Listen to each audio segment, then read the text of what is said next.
Au menu aujourd'hui, le Welsh, véritable icône du nord de la France. Un plat rassasiant, riche et réconfortant à base de cheddar, de bière brune et de pain grillé. Le tout gratiné au four. Et pour ceux qui veulent la version complète, un œuf coulant qui va venir couronner le tout. Ça sent la générosité, les traditions de bistrot, le cheddar qui file. Je propose de tout vous montrer tout de suite. Alors, on va commencer tout simplement par préchauffer notre four en grill. Et on va s'occuper de notre pain de campagne. Donc, on choisit un joli pain de campagne. Si vous l'avez rassis, c'est encore mieux. Sinon, moi, pour le coup, je n'avais pas de pain de campagne rassis, donc j'ai pris du pain de campagne normal et je vais le faire toaster. Donc, un petit coup d'huile dessus. Ça va l'aider à bien toaster. Huile neutre. Et on va enfourner notre pain jusqu'à jolie coloration. Le Welsh, ça va très vite les amis. On va se lancer sur notre sauce Welsh. Donc une sauce Welsh, c'est très simple à faire. Moi, mon petit secret, c'est de faire une sorte de base de roux. Donc, on va prendre du beurre qu'on va mettre dans notre casserole et on va le faire fondre. Et on va se mettre au départ sur un feu pas trop fort. On va se mettre à peu près à 5 sur 10. Juste, on veut qu'il fonde sans coloration. Donc un roux, c'est quoi ? C'est du beurre et de la farine. Habituellement, c'est un temps pour temps.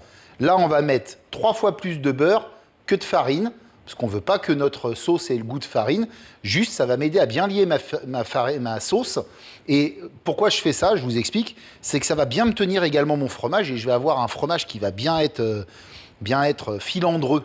Ça va me coller de l'ensemble, vous verrez, ça sera très sympa. C'est mon petit secret à moi.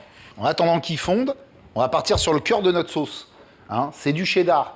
Alors déjà, comment on choisit notre cheddar? On va prendre un cheddar, un vrai cheddar pour ce Welsh.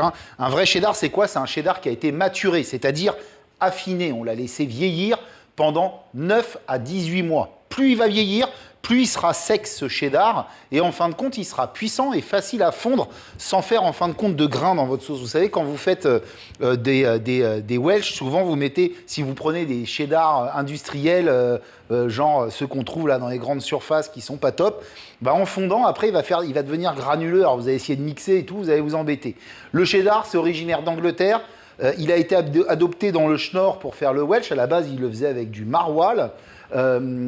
Maintenant, on retrouve principalement des Welsh dans le nord de la France, plus précisément dans les brasseries de Lille, de Arras ou de Dunkerque, depuis des décennies maintenant, avec du cheddar. Côté nutrition, alors on va pas se mentir, il est riche en calcium et en protéines.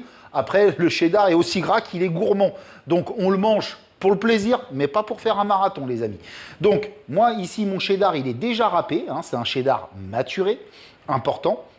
J'ai toujours une grosse quantité de cheddar. Et puis après, je vais voir comment ça se passe dans ma casserole. Je vous montrerai. Donc, important, on râpe son cheddar s'il n'est pas déjà râpé.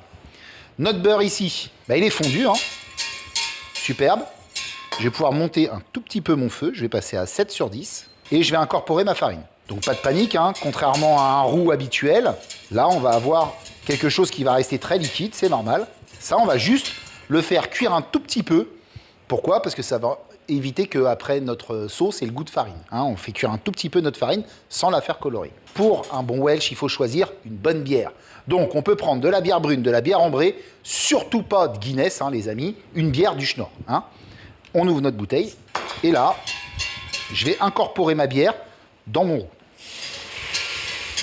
Vous voyez, regardez cette jolie couleur qu'on a. On a une jolie bière ambrée. Voilà. Là, je vais laisser juste chauffer. Et vous voyez, on n'est pas sur quelque chose qui va être trop épais. On veut que ça reste liquide. Mais notre roux a déjà texturé notre bière. Là, on a une bonne odeur de houblon, ce qui va donner un côté très parfumé à notre sauce. Ok, vous voyez, regardez. Là, on va commencer à arriver à l'ébullition. On voit, ça commence à frémir. Et donc là, je vais pouvoir commencer à ajouter mon cheddar au fur et à mesure. Donc, une bonne poignée et on mélange. On garde le feu allumé, ça c'est important. Ça file déjà, c'est superbe. Et vous voyez, moi tout de suite, j'ai une sauce qui a une belle densité, c'est parfait. Je vais couper mon feu. Important, 2 choses. On met pas de sel, ça sert à rien, notre cheddar est déjà salé. Deuxième chose, une belle petite moutarde. Alors là après, c'est comme vous voulez. Moutarde de Dijon forte. Moi, je suis plus sur une moutarde de Picardie. On va chez les voisins. Donc, on se met 2 belles cuillères à soupe de moutarde. On peut mettre du poivre généreusement.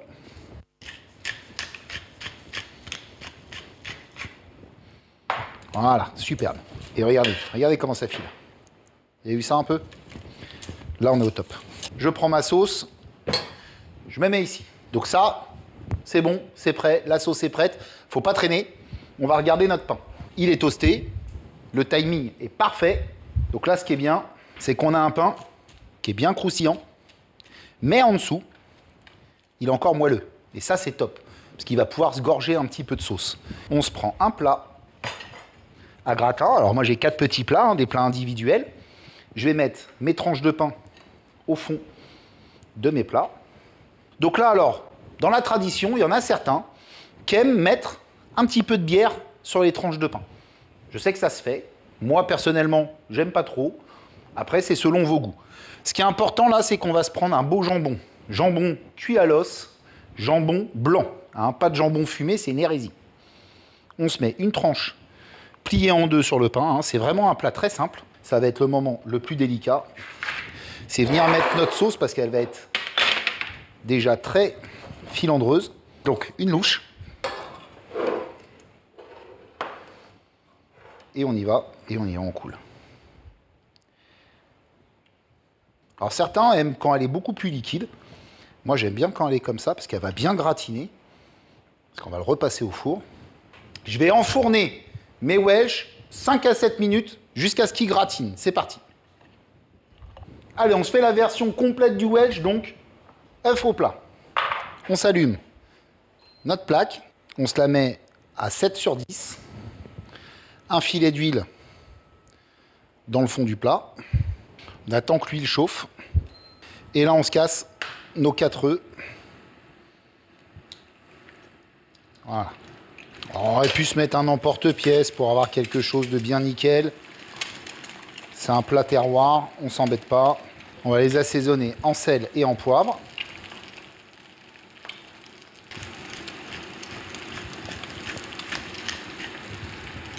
Et en simultané, on surveille nos Welsh. Et là, je stoppe mon feu. Avec l'inertie, ça va finir tranquillement de tirer et de cuire. C'est presque gratiné derrière. On va juste se tailler un tout petit peu de ciboulette pour la présentation. C'est pour la forme, hein. Ça apportera un peu de couleur. Important, un peu de verdure hein, quand même. Hein. Paf. Regardez-moi ça. Ça a bien gratiné. Donc là, version complète. Alors on peut les servir comme ça. Moi, version complète, on se met un petit œuf dessus. Et vous voyez l'œuf un peu difforme comme ça. Moi j'aime bien, c'est joli. Ça fait terroir. Regardez-moi ce délice qui sort du four. Alors cette sauce cheddar qui est fondante, on l'entend un petit peu crépiter, bouillir dans le fond du plat à gratin. On a cette jolie dorure, hein, ce joli gratiné. Et on a notre œuf là-dessus, là, si je le prends et que je le casse comme ça, là, il va nous apporter un peu de crémeux sur le dessus, ça va être génial. On a des effluves de bière qui remontent brunes au nez, de fromage fondu, de pain toasté. Ça donne envie de plonger dedans, donc je pense que c'est le moment de se lancer. On va se faire la bouchée parfaite. On essaye de bien attraper notre pain en dessous. On sent qu'il est croustillant, moelleux en même temps. Et regardez ce filant, vous voyez. Attention, je vais essayer de ne pas me brûler parce que ça doit être très chaud. Je confirme, c'est chaud. À éviter de consommer à la sortie du four. Pour patienter un peu, ce qu'on peut faire d'ailleurs, c'est se mettre cette petite ciboulette là qu'on avait taillée là, comme ça sur le dessus. C'est vraiment génial. Bon, je pense que c'est chaud, mais je vais quand même y retourner parce que c'est plutôt sympa.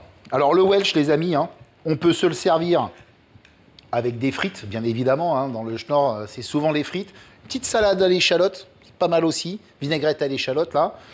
Ou sinon, un deuxième Welsh, si vous avez faim. C'est ce qu'ils nous disent. Hein.